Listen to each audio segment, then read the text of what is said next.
রয়েছে এই সাইটটি কিন্তু খুব শীঘ্রই কিন্তু ওরা পেমেন্ট দিবে। এই জন্য কিন্তু অলরেডি ওদের যে এক্সচেঞ্জ রয়েছে সেই এক্সচেঞ্জ কিন্তু অলরেডি ওরা যে আমরা কীভাবে উইথড্র দিব সেই উইথড্র কিন্তু সিস্টেম কিন্তু ওরা এখানে চালু করে দিয়েছে এবং কিন্তু আমাদের এয়ারড্রপ যে দিবে সেটা কিন্তু ক্যালকুলেটেড অলরেডি চালু করে দিয়েছে। কারণ আগামী যে 3 অক্টোবর রয়েছে সেই 3 অক্টোবরে কিন্তু ওদের যে স্ন্যাপচ্যাট রয়েছে, ওদের যে স্ন্যাপ নিবে আর কি, সেটা কিন্তু 3 অক্টোবর ওরা নিবে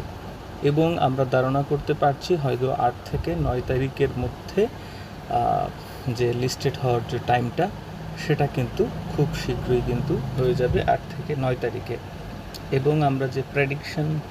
ক্যাটস কত কয়েন হতে পারে সেটার বিষয়ে কিন্তু আমরা নেক্সটে একটা ভিডিও আমি পাবলিশ